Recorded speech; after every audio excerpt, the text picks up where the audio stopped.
येत नाही, त्या प्रकारे वेद जाणता येत नाही आपल्याला.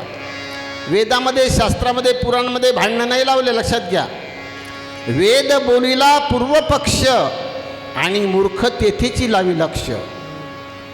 लक्षात घ्या, पूर्वपक्ष म्हणजे काय? पूर्वपक्ष कशाला म्हणा आपण? वेदामध्ये पूर्वपक्ष आहे. पूर्वपक्ष म्हणजे माया. आणि सिद्धांते जातसे विलया.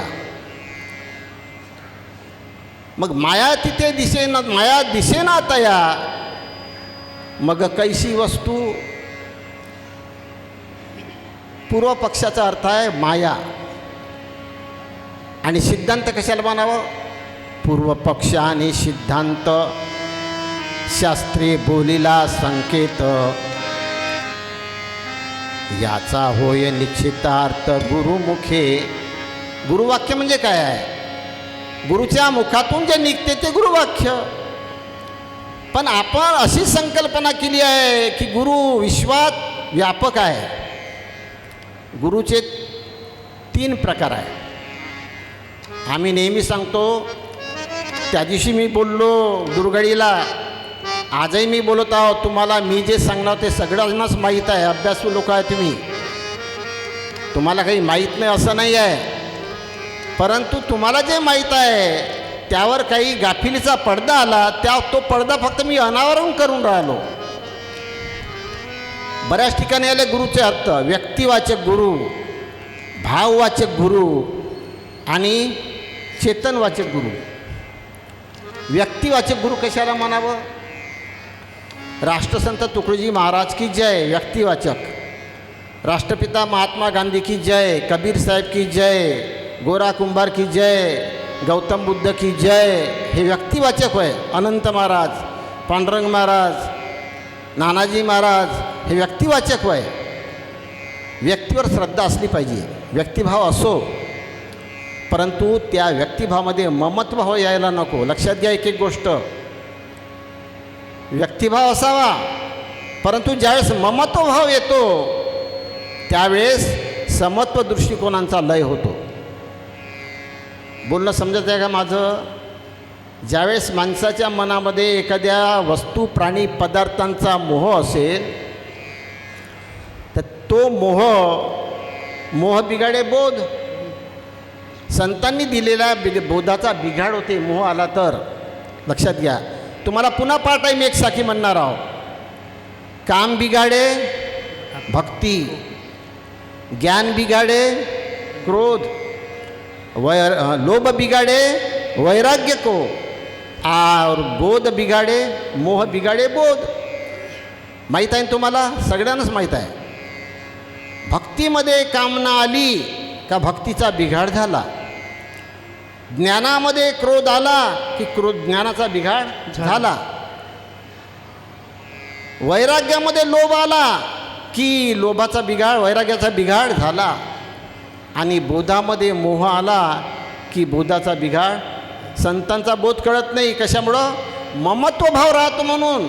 अनंत महाराज आमचे आहे, तिथं माया जुळता तुम्ही, मोह करता अनंत महाराज अशी. अनंत महाराजांनी ज्ञान मोह तोडायचा दिला. लक्षात घ्या.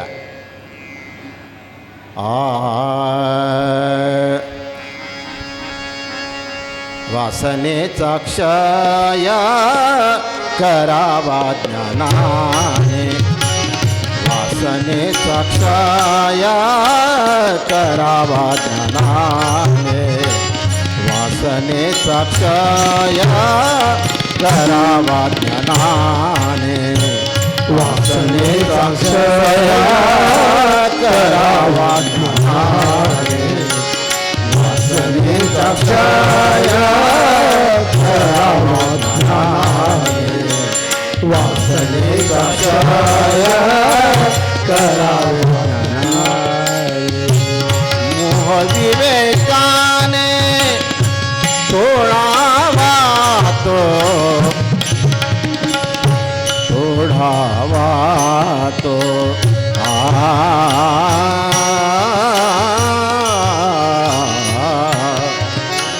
मोह विवेकाने तोडावा तो,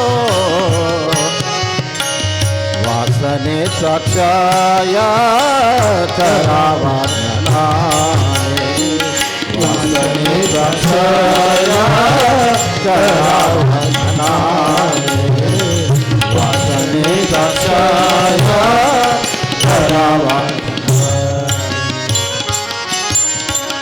आपण काय बोलत आहोत? व्यक्तिवाचक गुरु म्हणजे तुम्ही ज्या व्यक्तींना गुरु मानता. कुंभार जातीचे लोक असेल तर कुणाला गुरु मानता? गोरा कुंभाराला. नावी समाजाचे असेल तर नगाजी महाराजांना. सोनार समाजाचे असेल तर नरहरी सोनारांना. बौद्ध धर्माचे असेल तर भगवान गौतम बुद्धाला. मुस्लिम असेल तर मोहम्मद पैगंबराला. गुरुदोषा मंडळाचे असेल तर राष्ट्रसंत तुकडोजी महाराजांना. कबीरपंथी असेल तर सद्गुरू कबीर साहेबांना. वाईट आहे का बाबाजी? नाही, वाईट अजिबातच नाही. व्यक्तिवाचक गुरु.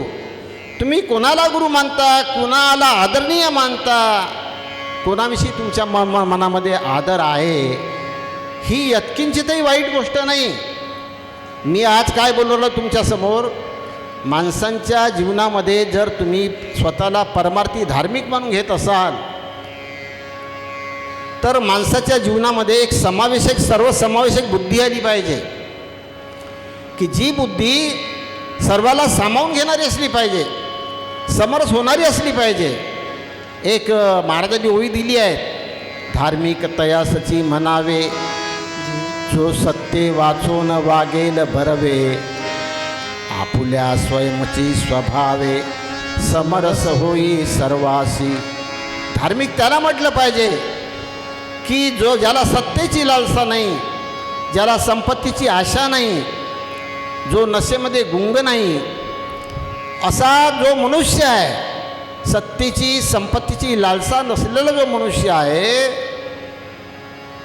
धार्मिक तयासची म्हणावे, जो सत्य वाचून वागेल बरवे. या वाचून जो मनुष्य जीवनामध्ये आपला जीवन व्यवहार करतो, जो आपुल्याची स्वयंची स्वभावे, समरस होई सर्वासी. आपल्या समाजामध्ये, कुटुंबामध्ये, गावामध्ये ज्या ज्या अनेक जातीचे, पंथाचे, धर्माचे लोक आहे, अनेक मतमतांतरांचे लोक आहे, आपल्या घरामध्ये अनेक अध्यासाचे सदस्य आहेत, अनेक विचारसरणीचे सदस्य आहे. त्या अनेकामध्ये ज्या माणसाला समरस होता येते, समरस समजते का? हां, समरस होता येते. ज्या माणसाला ॲडजस्टमेंट करता येते, ज्या माणसाला दुसऱ्याचं हृदय आपल्या पोटाशी भिडवता येते, त्याचं नाव धार्मिक आहे. लक्षात घ्या. कागदाचा अभ्यास केल्यानं होत नाही. लक्षात घ्या.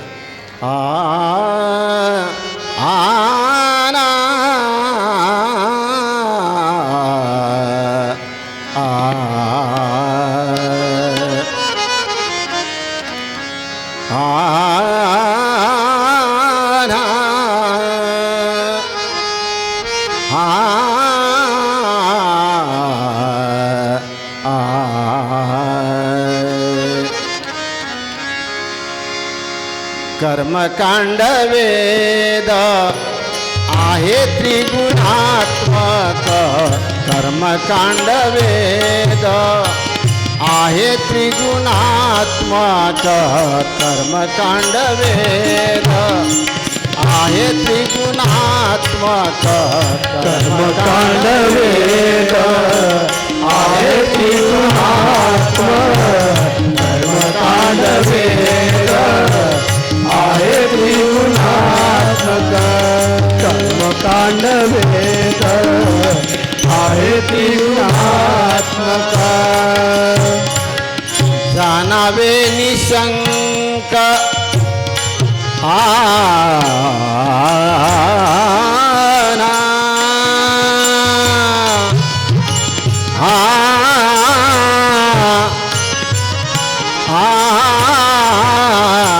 जाणावे निशंक गुरुमुखे.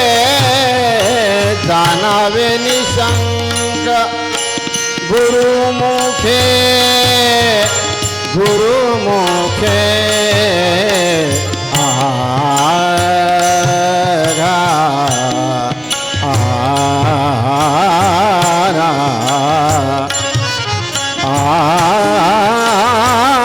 ना तुकड्या दास म्हणे तारक मारक तुकड्या दास म्हणे तारक मारक ना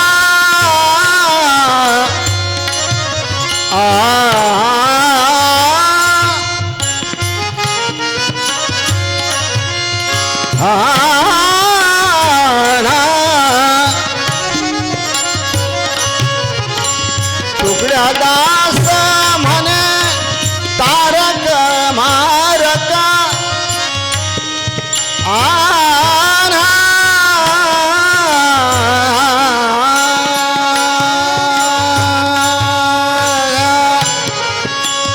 अधिकार हाक देई वेदू अधिकार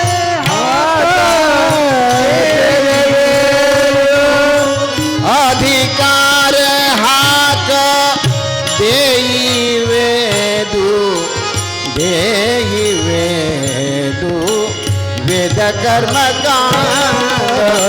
आहे त्रिगुणात्मक कर्मकांड वेद असे त्रिगुणात्मक कर्मकांड वेद असे त्रिगुणात्मक.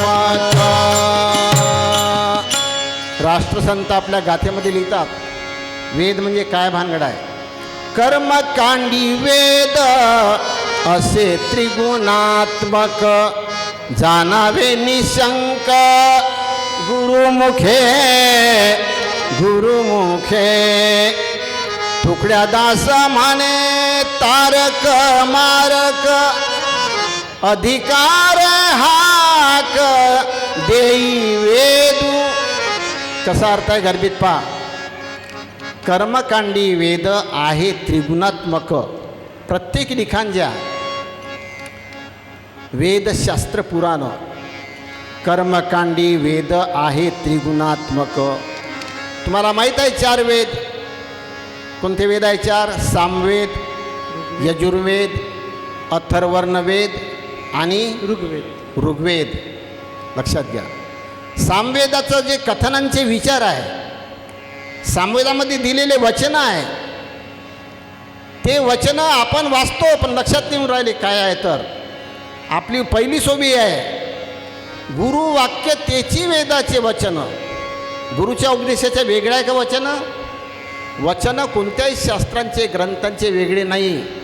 आपण अर्थ करत नाही, अर्थ आपल्याला समजत नाही म्हणून आपण वेगळे मानतो. लक्षात घ्या. कर्मकांडी वेद आहे त्रिगुणात्मक जाणावे निशंक गुरु मुखे. सामवेद नावाचा जो वेद आहे त्या वेदामध्ये जे वचनं आहेत ते वचनं गुरु उपदेशाचे वेगळे नाहीत आहेत. लक्षात घ्या. बोलू नका, लक्ष विचलित करू नका. लक्षात घ्या. एक एक शब्द समजून घ्या. सामवेदामध्ये काय सांगितलं आहे? कर्मशास्त्र कोणतंही क्षेत्र असो, स्त्री असो पुरुष असो, ज्ञानी असो अज्ञानी असो, कोणत्याही धर्माचा पंथांचा संप्रदायांचा मनुष्य असो, त्या सगळ्या लोकांना सामवेदामध्ये कर्मशास्त्र शिकवलेलं आहे. कर्मशास्त्राचा अर्थ काय आहे? आपण ज्या ज्या क्षेत्रामध्ये कर्म करतो, शिक्षकीय पेशा आहे, शिक्षण क्षेत्रामध्ये कर्म करतो आपण. वैद्यकीय पेशा आहे, वैद्यकीय क्षेत्रामध्ये कर्म करतो आपण. कास्तकार आहे, त्या क्षेत्रामध्ये काम करतो आपण. प्रचारक आहे, त्या क्षेत्रामध्ये काम करतो आपण. ज्या ज्या क्षेत्रामध्ये जो जो जीव कार्यरत आहे त्या त्या क्षेत्रामध्ये कर्म कोणतं करावं आणि कोणतं त्याज्य करावं या कर्मशास्त्रांचे विचार त्या ग्रंथामध्ये आहे, सामवेदामध्ये. लक्षात घ्या. वचन आहेत. आपला अभंग कसा आहे? गुरुवाक्य तेची वेदाचे वचन. सामवेदाने फसवलं का आपल्याला? नाही नाही.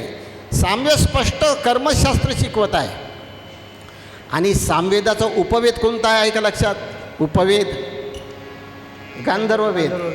सामवेदाचा उपवेद गांधर्ववेद आहे. गांधर्ववेद वेदामध्ये जे वचन आहेत ते वचन काय शिकवत आहे आपल्याला? गांधर्ववेद म्हणजे गायन कला. हे जे गायन कला आहे, संगीत कला आहे, हे गांधर्ववेद आहे. कोणत्या मुनींनी लिहिला गांधर्ववेद? भरत मुनींनी लिहिला. लक्षात घ्या, गांधर्ववेद भरत मुनींनी लिहिला आहे. यजुर्वेद विश्वामित्रांनी लिहिला आहे. अथर्वणवेद विश्वकर्मांनी लिहिले आहेत. आणि आयुर्वेद धन्वंतरींनी लिहिलेला आहे. आठही वेद जे आहे ते कामाचे आहे. लक्षात द्या एक एक गोष्ट. सामवेदाचा जो सिद्धांत आहे, सिद्धांत कशाला म्हणावं? पूर्ण ग्रंथ पाहिल्या विन उगाची ठेवी जो दूषण तो श्रोतानवे पाशानं झडे आला.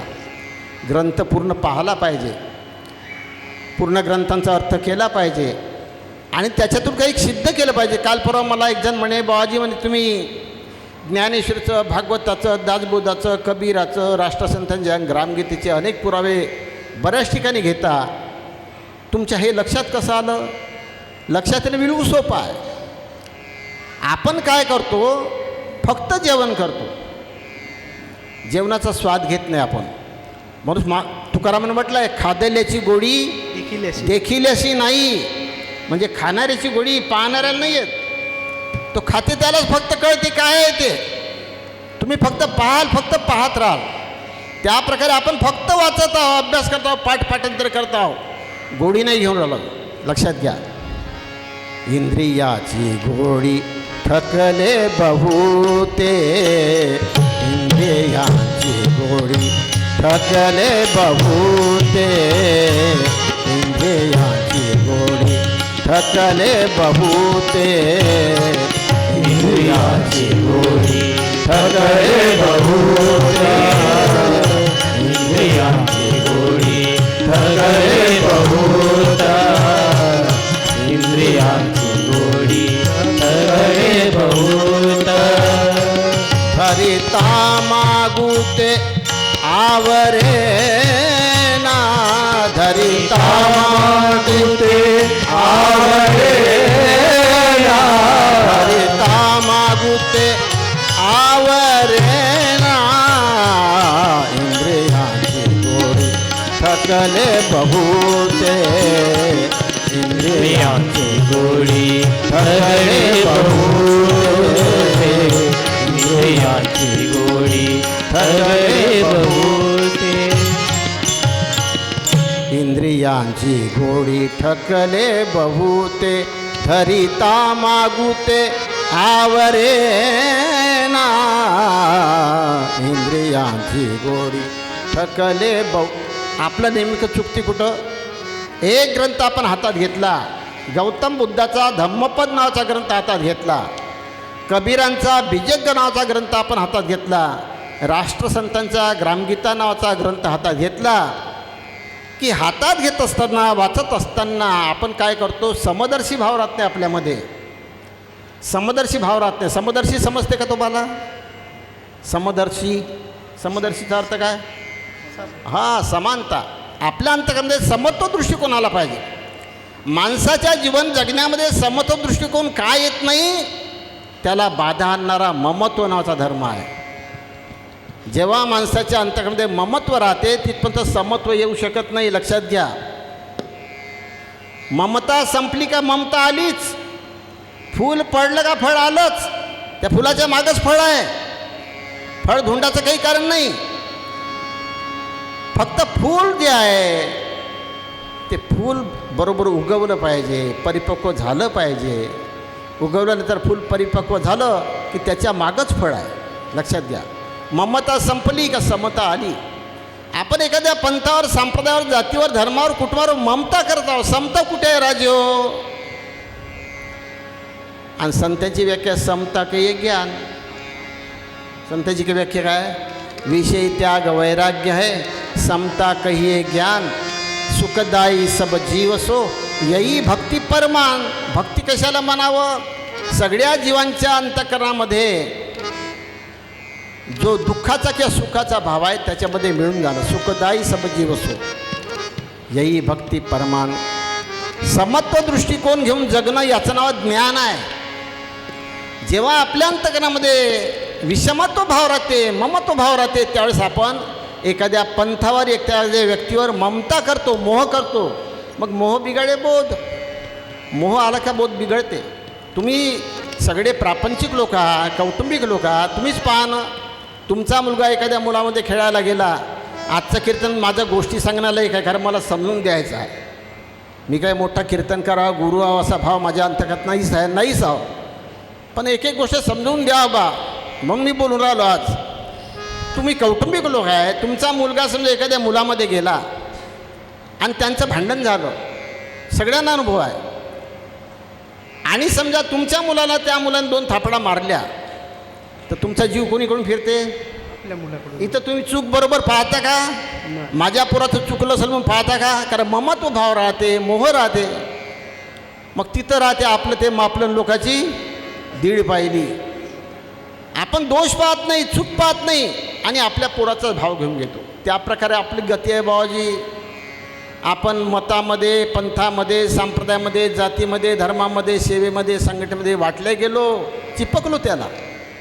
लक्षात घ्या, चिपकून जमते. आकाशी झेप घेरे पाखरा, आकाशी झेप घेरे पाखरा, सोडी सोन्याचा पिंजरा, सोडी सोन्याचा पिंजरा, सोडी सोन्याचा पिंजरा, आकाशी झेप घेरे पाखरा, आकाशी झेप घेरे पाखरा, सोन्याचा पिंजरा, सोडी सोन्याचा पिंजरा, सोडी सोन्याचा पिंजरा.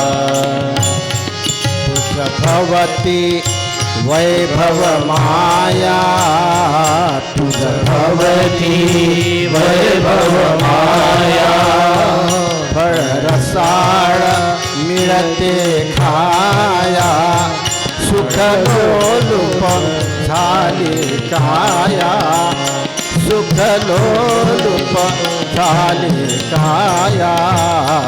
हा कुठवरी घेशी वेड्या आसरा, सोडी सोन्याचा पिंजरा, सोडी सोन्याचा पिंजरा, सोडी सोन्याचा पिंजरा.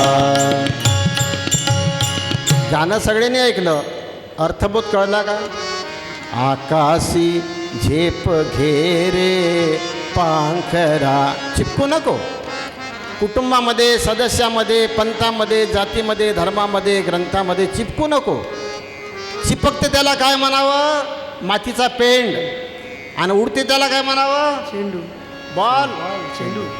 उडते त्याला चेंडू, बॉल. चेंडू चिपकत नाही, मातीचा पेंड चिपकते. मित्र हो, मातीच्या पेंडासारखं जीवन नसावं, चिपकू नये. आपला विषय कोणता आहे? विषय मोठा आहे आज. व्यक्तिभाव, व्यक्तिवाचक गुरु. आपल्या अंतर्गत व्यक्तिभाव आहे. प्रत्येक मनुष्य आपापल्या जातीमध्ये, पंथामध्ये, धर्मामध्ये जो काही संत गुरु होऊन गेला, त्याच्याविषयी प्रत्येक मनुष्य, उपासक, भक्त ममत्व टिकवून ठेवत आहे. संतांनी ममत्वाला दूर करून समत्व राखण्याचा संदेश दिला आहे. संदेश एक दिला आणि करता भलतंच. पूर्व पक्ष आणि सिद्धांत शास्त्री बोलीला संकेत. पूर्व पक्ष म्हणजे माया, सिद्धांत म्हणजे सिद्धांतिक ज्ञान. जे ज्ञान जे आपण वाचतो, ऐकतो, कथन करतो, ते आपल्या दैनंदिन व्यवहारामध्ये प्रयोग करून जे सिद्ध करतो त्याचं नाव सिद्धांत. लक्षात घ्या, ज्ञानाचा आपल्या जीवनात प्रयोग झाला पाहिजे. जाणत्याने तत्वे अभ्यासावी, रूपांतरे व्यवहारे आणावी आणि बिघडली घडी दुरुस्त करावी समाजांची. आपण जे ऐकतो, बोलतो, सांगतो ते संकेत संतांचे दैनंदिन व्यवहारामध्ये त्याचा प्रयोग करायचा असतो. आपण म्हटलं काम बिगाडे भक्ती को, ज्ञान बिगाडे क्रोध. प्रयोग करा, करून पहा प्रयोग.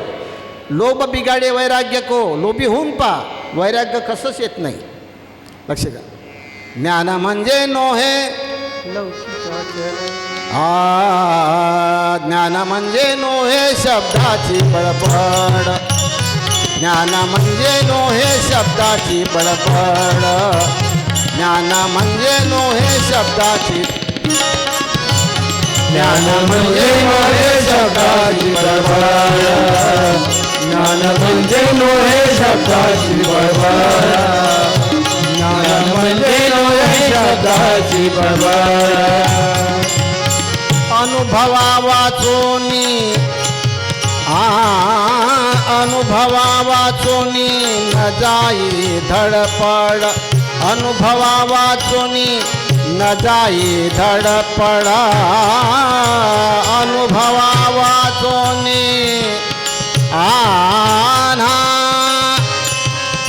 अनुभवा वाचोनी न जाई धडपड. ज्ञान म्हणजे नोहे शब्दाची बडबड.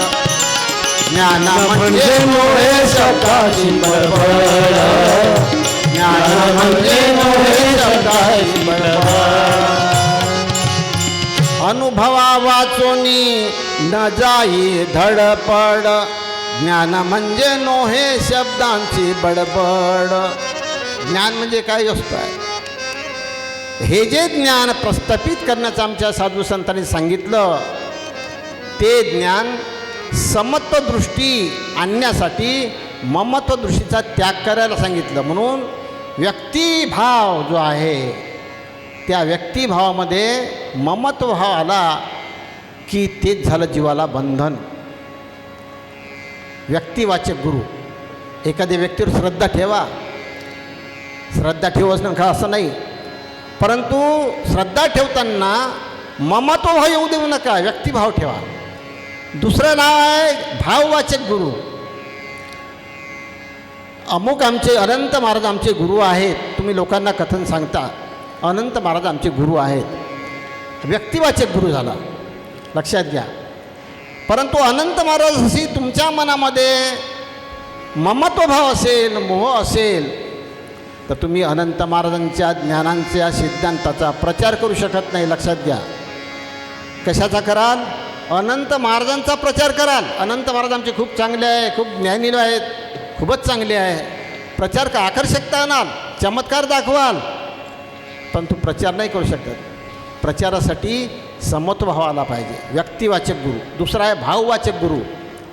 जे तुमचे व्यक्तिवाचक गुरु आहे, गौतम बुद्ध तुमचे गुरु आहे, तर गौतम बुद्धांच्या वचनाशी समर्पित होताना आपल्या अंतरामध्ये त्यांच्याविषयी सद्भाव पाहिजे. दुराभाव नाही, द्वेषभाव नाही, प्रेमभाव नाही.